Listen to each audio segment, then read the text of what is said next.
Hey guys, here we are today making some Jollof with my mom. During quarantine, I said I wanted to spend more time with her in the kitchen, just learning how she makes her Nigerian recipes. So today we're making Jollof and baked chicken. So first she's gonna start by cleaning the chicken and making sure that we get all the disgusting things out of it. So she sprinkles some lemon juice on it to clean it and wash it really well. So then when we're starting to season our chicken, she's going to parboil it. So she takes a small onion and she chops it over the chicken.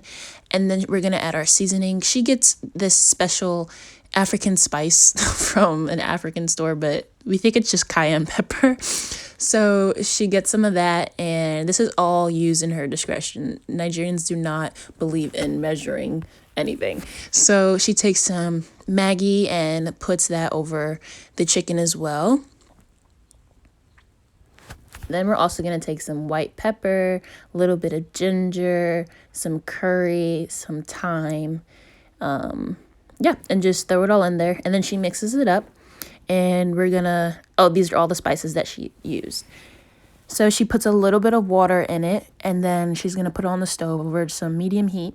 And we're just going to parboil it. And this helps the chicken stay really soft and juicy when you want to bake it.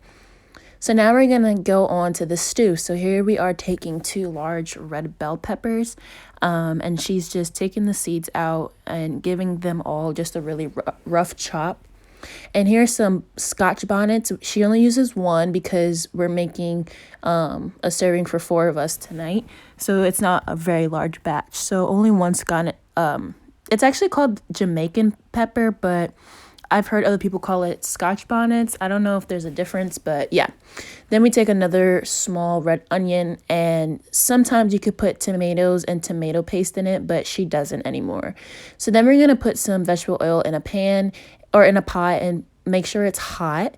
And while that's getting hot, we're going to blend our mixture, and then we're going to pour that into the pot.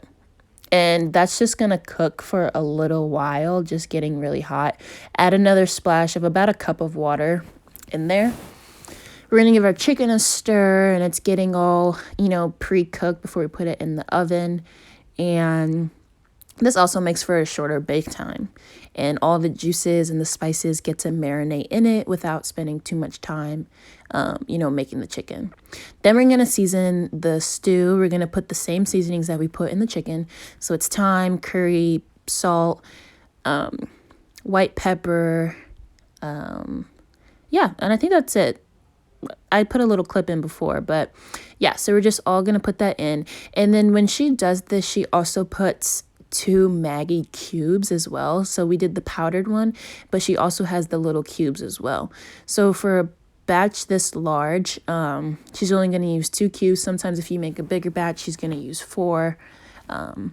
So that's everything that she's just putting inside. Once again, she's using everything to her discretion. She does not measure anything. So it's sometimes hard to learn recipes from her. Then we're going to just stir the chicken one more time, and the stew is cooking on the other side on medium heat. So we're just stirring the chicken, and use your discretion once again. It should be almost kind of done, like just soft where you can penetrate it. That's why she's poking it like that, so we know it's ready to bake. So she's cleaning off the pan that we're going to use to put it in the oven. Then we're going to stir the stew. It should look like this, that consistency. Then we're going to take about 3.5 cups, and these aren't even cups, they're mugs. 3.5 mugs of rice. It's a parboiled rice. That's the one she likes to use. And she's just going to wash them and drain it. When you wash rice, it helps it get the starch out so it's less sticky. So that's what she's just doing here. And then she's just filling it up so she can put it in the pot that has the stew in it, with a little bit more water as well, because you need more water to absorb all that rice.